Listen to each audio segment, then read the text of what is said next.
Well, it's never easy with Florida. It's never easy. It's never cut and dry. 17-point lead in the fourth quarter, but you knew that game was going to come down to the wire. But the difference is Tennessee holds on and wins this football game 4-0 heading into the bye week.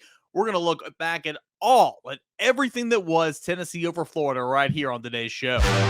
You are Locked On Vols, your daily podcast on the Tennessee Volunteers. Part of the Locked On Podcast Network, your team every day.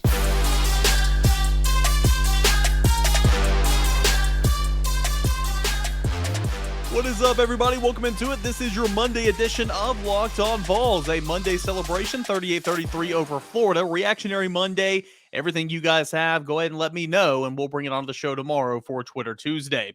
I'd like to personally thank LinkedIn Jobs for being the official football recruiting sponsor across the Locked On College Network. LinkedIn helps you find jobs. It helps you find candidates that you want to talk to faster and, of course, for free. Post your job for free at linkedin.com/LockedOnCollege. Terms and conditions do apply. All right, I'm Eric Kane, your host here of Locked On Vols. Welcome into it. Lot to celebrate here. Tennessee 4-0 heading into the off week. A 38-33 thrilling win over arch rival Florida, snapping a 5-game losing skid, winning for the first time in 6 years to the day. Checkerboard Neyland, sold-out crowd, college game day, and the Volunteers delivered. The difference here is, again, in recent memory, Tennessee wouldn't deliver, but Tennessee delivered, and that's something to celebrate, I believe. And so Tennessee all the way up to number 8 in this week's AP poll, number 9 in the coaches poll, first time since 2016, where Tennessee is a top 10 team in both polls, is the highest ranking in the AP poll since October 29th, 2006, when Tennessee was ranked number 8 coming off a win over South Carolina. So again, a whole lot to celebrate, so much from that football game. And we're going to get into it here today. Eric Kane, your host of Locked On Vols. I write for the VolQuest.com website. That's the On3 affiliate for Tennessee, or Tennessee's the On3 affiliate for VolQuest.com is the Tennessee affiliate of On3. There you go. Third time's a charm. All right, big takeaways coming up right now. We'll have scoring plays courtesy of the Vol Radio Network, and then stats and Caner grades to conclude this Monday show. Big takeaway. Tennessee gets the monkey off its back. Tennessee wins over arch rival Florida. I mean, so many times throughout the telecast when I went back and rewatched it on Sunday to kind of write my review piece, you had the announcers and the sideline reporters and studio hosts and everybody just continuing to say, you know, Tennessee could have won in 2014, but this happened. Tennessee could have won in 2015, but this happened. Tennessee lost via Hail Mary in 2017. And there's been so many times, like we discussed throughout this series history, that Tennessee's been the better team coming into the game. Tennessee's played the better football game, but Tennessee just couldn't find a way to win. I'm going to tell you, man, look in the fourth quarter. It was when Florida was driving prior to the Montrell Johnson 5-yard touchdown run that made it 38-27. Okay, I'm telling you, actually, it was after that. No, it was during that drive. I had someone in the press box turn to me and say, hey, you're feeling this, right? They're going to score. They're going to come back, make a stop. They're going to score again, get an onside kick, and then have a chance to win. I said, no, man, you're crazy. You're absolutely crazy. Tennessee's leading by 10 points right now, or by, let's see here. Yeah, at this point in time, Tennessee was leading by 17 points at that point in time. You're nuts, right? And it's just, it's PTSD, man. It's from Vol fans or media that covers the team that have seen this story play out so many different times. I had someone in the press box turn to me and say, this is what's going to happen. I'm like, no, you're not. You're crazy. Sure enough, they score. Tennessee turns it over on downs. They score again. And they have a chance to win this football game. I might be getting my drives off there towards the end of the game. Regardless, you get the picture.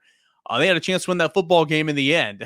But regardless, like I said after the Pittsburgh game, a win is a win is a win. There is so much to nitpick here from this football game. And trust me, we'll do it today's episode. We'll do it throughout the week. But a win is a win is a win. And this is a win over a rival, one of the big three. And it's an SEC East football victory. You're now sitting 1-0 in Southeastern Conference play with Alabama and Georgia and Kentucky and LSU and South Carolina and Vanderbilt and Missouri. I think I got the rest of those games in there. That's coming up on the schedule, okay? So this is a very important win, but it gets the monkey off your back. I'm not ready to say Tennessee is back. I know Josh Heupel kind of said that when he signed off. Man, he was jacked up. That was fun to see that little interview after the game. But regardless, Tennessee's in the top 10. All eyes were on Knoxville on Saturday, and Tennessee delivered. So that was fantastic. Another big takeaway.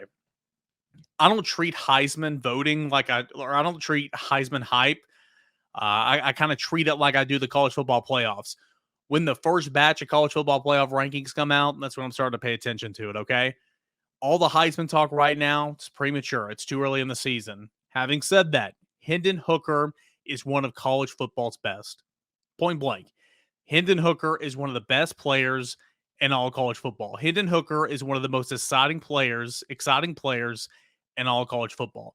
There might not be a player that means more to its team than Hendon Hooker does for the University of Tennessee. I wrote a column after the game on Saturday night, and I pretty much kind of labeled it, video game-like night for Hendon Hooker. Vols thankful for that because, again, you needed every yard, you needed every point when it came down to it, because that's just how this game goes with Florida. Hendon Hooker was incredible. How incredible? Well, listen to this. 461 yards of total offense. Of course, he threw for 349, ran for a career high 112. Okay. 461 yards of total offense. Tennessee had in the football game 576 yards of total offense. Hendon Hooker's 461 total O was 80% of what Tennessee accomplished on the night offensively. That's incredible, right? Third time in UT history, a quarterback has rushed for over 100 yards and thrown for over 300 yards. That's the third time. The other one quarterback that did it, Joshua Dobbs, and he did it twice. Just as equally as impressive as Hendon Hooker was Anthony Richardson. And we knew, if you listen to Locked On Vols, if you follow college football, you don't have to respect it. You don't have to agree with everything I say. But if you heard me talk last week, I said this. I didn't tell y'all. I said this. Anthony Richardson is so much better than what he's played the last 2 weeks, what he's played really this season. I am not saying that Anthony Richardson is going to win a Heisman and be a first-round draft pick. That's not what I'm saying. I'm just saying the ceiling is high. And what do you know? It was Tennessee's secondary that helped him reach that ceiling on Saturday. Listen to these numbers. 515 yards of total offense for Anthony Richardson, 86% of the 594 yards for offense. Anthony Richardson accounted for 86% of Florida's offense. Hendon Hooker accounted for 80% of Tennessee's offense. Anthony Richardson, the third most single game total offensive yardage total in program history. Only other ones to exceed that, Tim Tebow in the Sugar Bowl and Emory Jones in a game against Samford. Okay? 515 yards of total offense. Hendon Hooker's 461 yards of total offense. Hendon Hooker, Anthony Richardson had a great day. He had a fantastic day. But he is nowhere near the class of Hendon Hooker's playing in right now. Still, with the marvelous day Anthony Richardson played for or had, he still only completed 54% of his passes. Hendon Hooker, 78% of his passes. I'm not saying Heisman watch. I'm not buying into that hype right now. I treat it like the college football playoffs, okay? Later on in the season, when those first rankings come out, that's when I pay attention. Hendon Hooker is one of college football's best, no doubt about it. And he showed it on Saturday. He was in freaking incredible. Last thing I have, my big takeaway from this football game is the absolute floor for this football team. The floor is 8-4. Okay. I picked 8-4 to begin the season. I didn't really necessarily know which games you would lose, but I thought you would lose 4 games of obviously Alabama, Georgia, and then you lose 2 of the Pitt, Florida, LSU, Kentucky. Well, Tennessee's already beaten Pitt and Florida. Tennessee's got LSU in 2 weeks, coming off the bye week. Tennessee will get Kentucky in about 3 or 4 weeks, whatever, after Alabama. The absolute floor for this season is now 8-4 for the University of Tennessee. That's what you do when you handle business in the month of September. Go on the road and beat Pittsburgh, come back home and beat a Florida team that was playing not as good as what it could the last 2 weeks, but ultimately you are a better football team than the Florida Gators, and you showed it. So those are my biggest takeaways from the game. Tennessee wins 38-33. Tennessee snaps a 5-game losing skid. Tennessee, going into the game, had lost 16-17. Now you get a win. So there's a lot to celebrate. Big for Josh Heupel, big for this program in year 2. The schedule is going to get a whole lot tougher. I'm not acting like Tennessee's accomplished anything yet, but this is something to celebrate. I mean, think about it. 20 months ago, would you have ever imagined Tennessee would have been ranked in the top 10 in both the AP and the college and the coaches poll? No chance. Long way to go. I'm not saying that there's going to be a banner for this season. I'm not saying that at all, but celebrate this because I think this is something that is truly worth celebrating. You get a win over Florida. You're 4-0. You got a bye week, and then the challenge continues to get steeper and steeper and steeper. All right, scoring plays coming up next here via the Vol Radio Network, and then we got stats and Caner's grades coming up here later to end a Locked On Vols Monday show. But first, I want to remind you guys about LinkedIn. These days, every new potential hire can feel like the stakes, a high-stakes wager for your small business. You want to be 100% certain that you have access to the best qualified candidates available. That's why you have to check out LinkedIn Jobs. LinkedIn Jobs helps you find the right people for your team faster and for free. All you need to do is post your job, then add the purple hashtag hiring frame to your LinkedIn profile to spread the word that you're hiring. Simple tools like screening questions make it easy to focus on candidates with just the right skills and experience so you can quickly prioritize who you like to hire and for free. It's why small businesses rank LinkedIn Jobs #1 in delivering quality hires versus its leading competitors. LinkedIn Jobs helps you find the qualified candidates you want to talk to faster. Post your job for free at linkedin.com/lockedoncollege. That's linkedin.com/lockedoncollege to post your job for free. Terms and conditions do apply.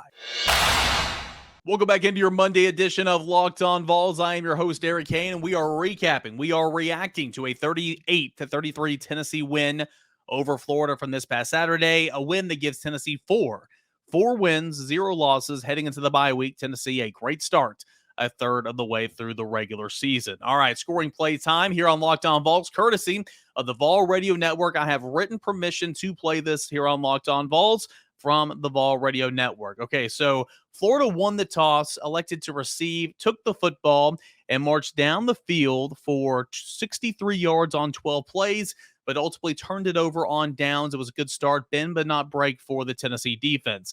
Tennessee's offense gets it and marches down the field 67 yards on 7 plays and gets inside the 15-yard line when Princeton Fant fumbles the football and hands it right back over to Florida. Less than ideal, correct? Correct. Well, Florida gets the football back, marches down the field 54 yards, misses a field goal. So the first quarter is nearly gone, and Tennessee finally gets on the scoreboard, courtesy of a Chase McGrath 32-yard field goal, capping a 10-play, 51-yard drive. 3-0 was the score for Tennessee at the end of the first. All right, well, Florida scored the first touchdown of the football game. It was Keon Zippier, the tight end, a 44-yard touchdown from Anthony Richardson to make it 7-3 at the 12:41 mark of the second quarter. Tennessee would immediately respond back. Less than a minute later, Tennessee needed only 42 seconds, 3 plays, 72 yards, and Hendon Hooker ends it with a 4-yard touchdown run, 10-7, the score at the 11:59 mark. Here's Bob Kessling of the Vol Radio Network. Here's the option play. Hooker comes to the near sideline. Whoa, what a move. Takes it into the end zone. Oh. Touchdown, Hendon Hooker. They showed the option last week, and he pitched it this time. They ran the option to the near side. He faked the pitch, turned it right into the end zone, and Tennessee has answered the Florida touchdown with a touchdown of its own. Well, Tennessee led 10-7, and Anthony Richardson got back to work for Florida later on in the second quarter. He caps a 8-play, 75-yard drive with a 7-yard rush himself.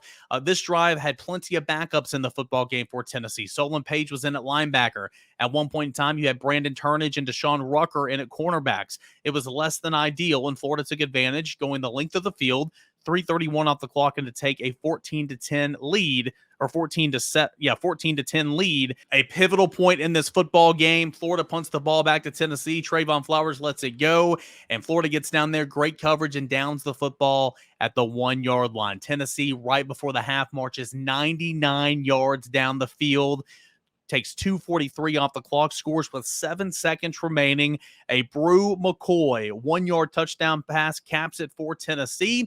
And it was all set up by a 43-yard amazing catch from Ramel Keaton earlier in this drive. But it's Brew McCoy that took it home, and Tennessee took a 17-14 lead as halftime approached. Hooker empties the backfield. Now he sends a man in motion, Hyatt. Fake it to him. Hooker rolls right, looks, fires into the end zone. The pass. Got him. The diving attempt is going to be caught by Brew McCoy. Touchdown, Tennessee. Hooker rolled to the right, bought some time, and Brew McCoy came all the way across the back of the end zone, Hooker hit him, and Tennessee takes the lead with 7 seconds left to go in the first half, 16-14. Tennessee comes out and strikes first, a part of a 14-0 swing for the University of Tennessee in the third quarter, 73 yards on 10 plays, 2:47 off the clock. Tennessee scores at the 12:08 mark of the third quarter. Jabari Small, a 16-yard reception from Hendon Hooker, and Tennessee takes a 10-point lead at 24-14. Hooker back to throw, sets up, looks, fires, wide open. Jabari Small at the 5. He dives for the checkerboards. Touchdown, Tennessee. They found Jabari Small all by himself on this near sideline on the numbers. Hooker hit him, and Small able to get just inside the pylon for a Tennessee touchdown. And the Volunteers a big score to open things in the third quarter. They take it right down the field to lead Florida 23-14. Florida wouldn't go quietly, of course. 5:55 mark of the third quarter. Anthony Richardson scoots in from 1 yard away.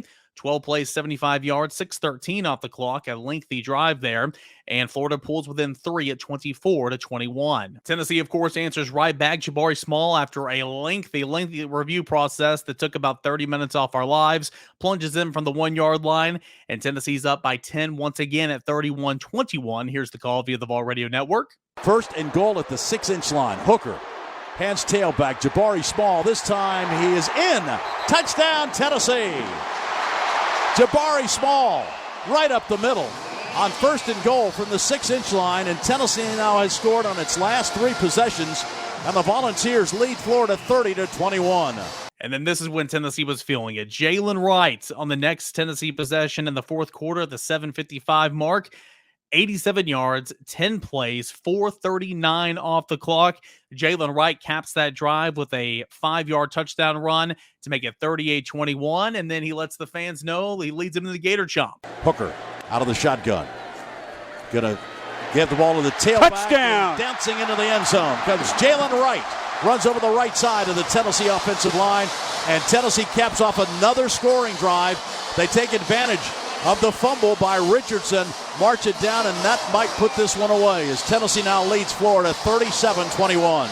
And then, of course, we know how this game ends. Florida comes back. Florida does not go quietly. Of course, Montrell Johnson Jr., 5-yard rushing touchdown at the 4:49 mark of the second quarter, makes it 38-27 in favor of Tennessee. Florida scores again on a Parasol 3-yard touchdown reception from Anthony Richardson, making it 38-33. You get the onside kick. You have a couple of chances towards the end zone, but Tennessee finally holds up strong in the end. The final play, the winning call, courtesy of the Vol Radio Network, Kamal Haddon gets his interception. Richardson out of the shotgun. The ball at the Tennessee 39-yard line. Richardson back to throw. Sets up. Steps up. They're going to sack him as he gets rid of the football, and it's going to be intercepted by Tennessee at the 10-yard line. Kamal Haddon intercepts it to cap off a Tennessee victory. Again, that was Bob Kessling, courtesy of the Vol Radio Network. I don't know if y'all can hear that, but it is monsooning outside right now. So if you can hear that rain, I do apologize. Again, courtesy, audio of the Vol Radio Network. I know you guys really enjoy hearing that on a Monday morning, so that's why I continue to bring it on. Tennessee holds on 38-33 to win over the arch rival Florida Gators. It was an 11th ranked Tennessee team knocking off number 20 Florida. And of course, Tennessee jumps up in the polls to number 8 in the AP and to number 9 in the coaches poll. All right, let's take a look at the stat sheet. Let's get my Caner Grays to conclude this Monday show. That's coming up next right here on Locked On Balls. It's time to take a look at the stat sheet and to hand out some of my grades here of Tennessee's 38-33 win over Florida.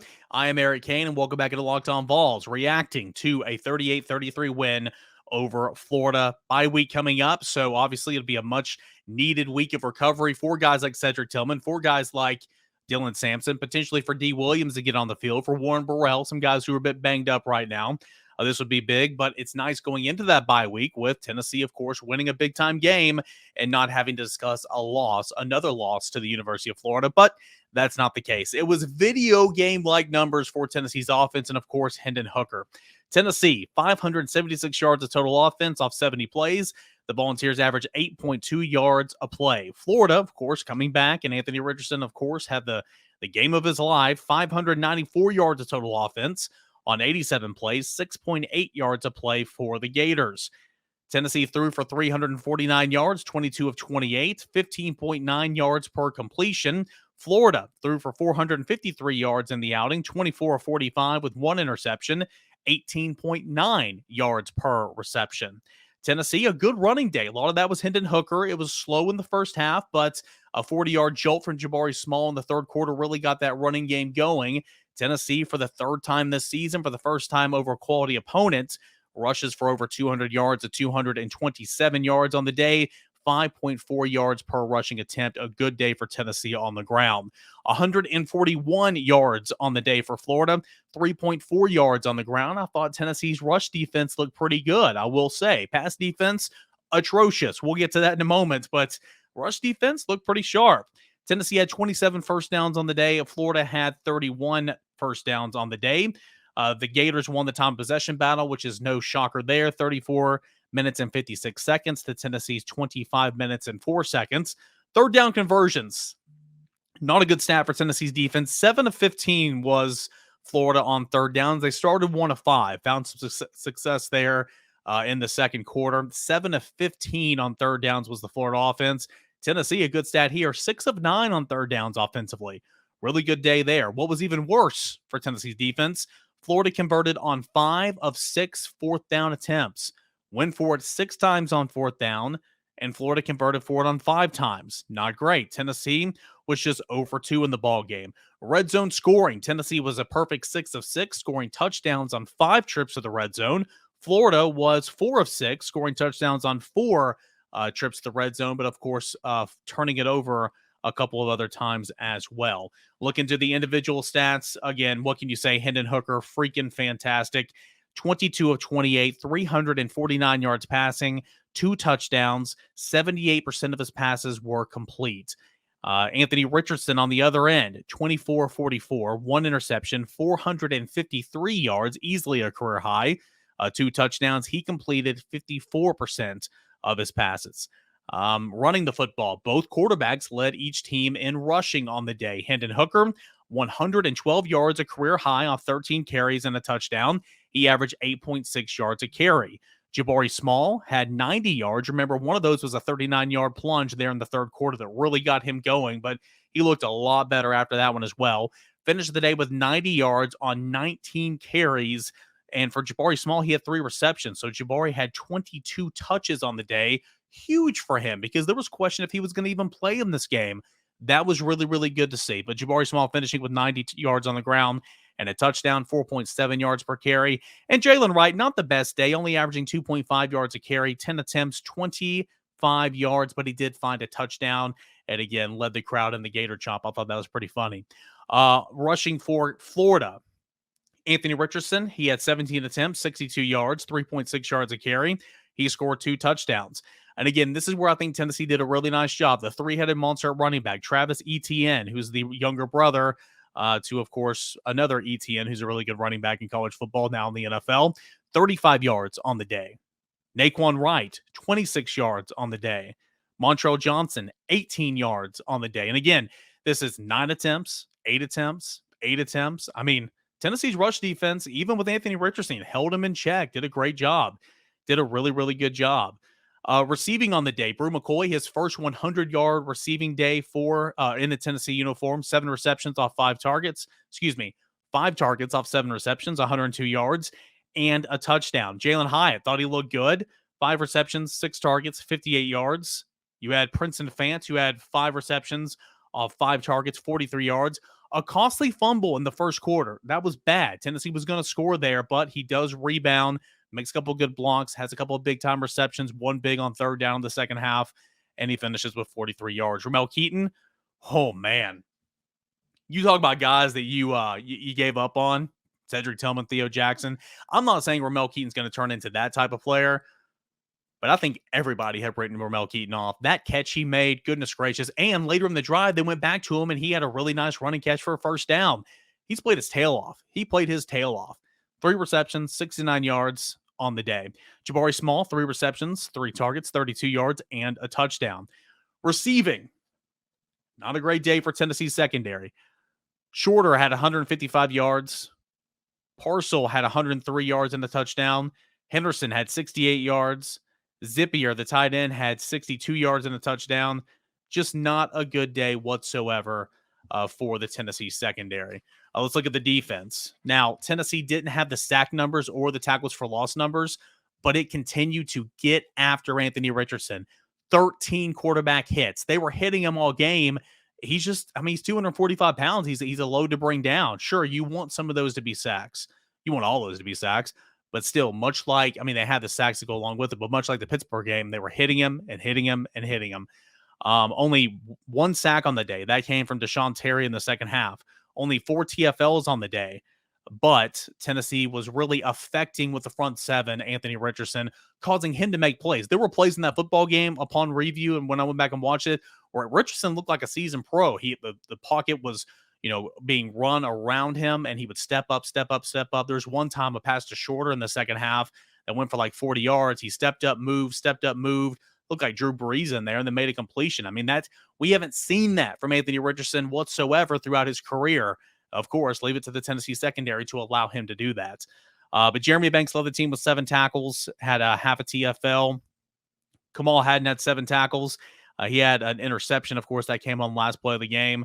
Amari Thomas, who I thought played his tail off, 5 tackles, 1 forced fumble, 1 pass breakup, and 2 QB hits.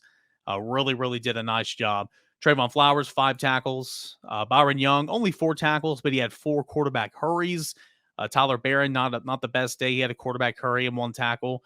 Not a whole lot of highlights defensively, but I did think the front seven and the defensive line in particular played well, and the final score and the final yardage is not indicative of them. Now, granted, it's a team sport. You go in there, you play. It's a team sport game. I get it. But I just thought it was an atrocious day for the secondary. And on that, let's get to my Caner grades. Let's start with defense since we're talking about them right now. The Leo position, Byron Young, Joshua Josephs, Roman Harrison. I'll give that a B. They could have been better. A couple of times I wish Byron Young would have brought the quarterback down. He got penalized one time for hands in the face as well.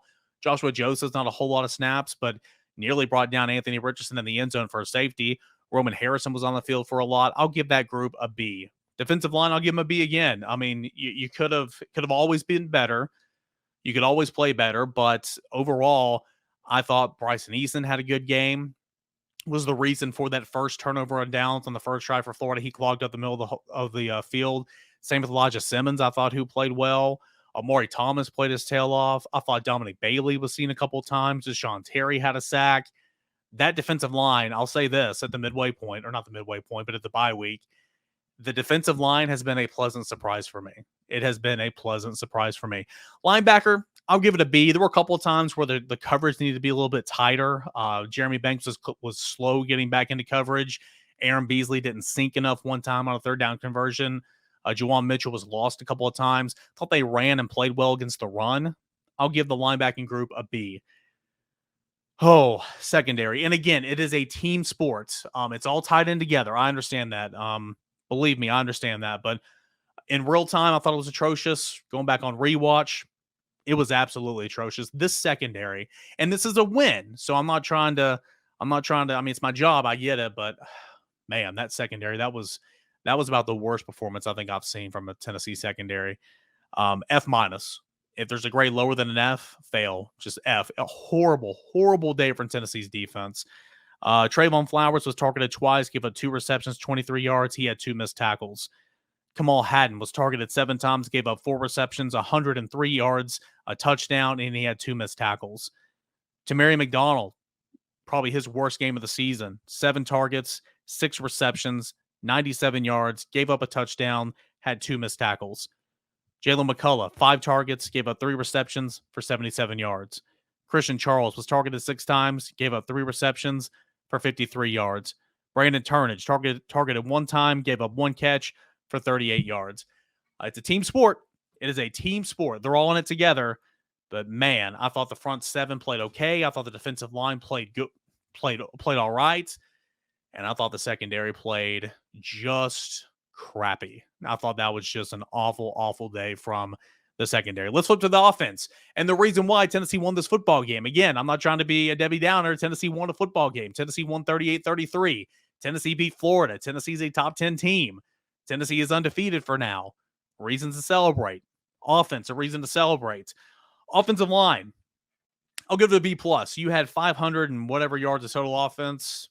A ton of things to celebrate. You average over 6 yards per play for Tennessee's offense. Over 8 yards per play for Tennessee's offense. Gave up 3 sacks, but really you protected Hendon very, very well. This offensive line is a much better pass blocking offensive line than it is a run blocking offensive line. But I thought because of some penalties, Gerald Mincey got a touchdown call back. Jerome Carvin should have been called a couple of times. I'll give this a B+. Still an overall solid day. Of the wide receivers, a 3-man rotation. Brew over 100 yards. Jalen Hyatt, solid as ever. Ramel Keaton was targeted 3 times, had 3 receptions, and had the catch and the play of the day. I thought the wide receivers did a fine job. They get an A. The tight ends. Princeton Fant fumbled inside the 15-yard line. That's horrible, but he responded. He caught every ball that was thrown to him, had a big 3rd down receptions right at the sticks in the second half. That was huge. Jacob Warren had a long touchdown reception on a wheel route when no one covered him, and Jacob Warren blocked his tail off.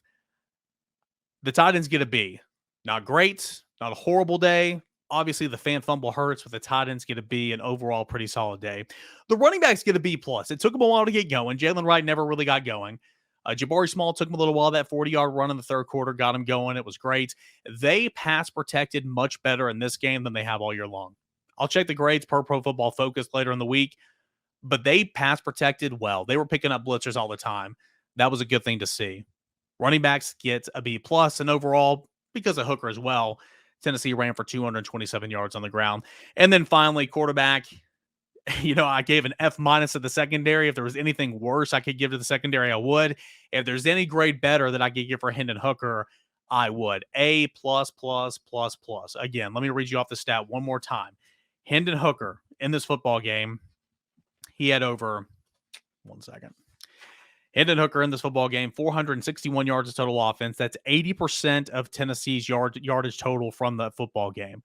3rd time a UT quarterback has rushed for 100 yards and thrown for 300 yards. Only one of the quarterbacks done it. Joshua Dobbs did it twice. Hendon Hooker gets an A+++. And then coaching, I'll give it a B. Still playing pad, still playing cushion, giving way too much up in the secondary. A lot of times I think they could stop playing cushion, play press up man, or stop bailing so quickly. I didn't agree with some of the defensive calls there in the second half for sure. I thought Josh Heupel schemed up some pretty good plays. We'll talk about it as the week goes on, but the coaching staff gets a B. All right, Tennessee, a 38-33 winner over Florida. Congratulations. I know you guys are stoked. It's a nice win for Tennessee. It really, really is a good win for the University of Tennessee. Have an off week this week, and then we'll head down to the Bayou and play LSU. And then you'll have Alabama. Then you'll have Kentucky. Then I think you have Georgia. I mean, maybe you have UT Martin, then Georgia. Point being, it's going to get tougher, but a nice win over Florida. A good win as Tennessee is a top 10 team. All right, Twitter Tuesday. That's coming up tomorrow. Any questions, any comments, anything you guys have, throw it in there at _Caner and at Locked On Vols. Guys, I appreciate it. Thank you so much, as always, for making Locked On Vols your first listen. Please subscribe wherever you find your podcast.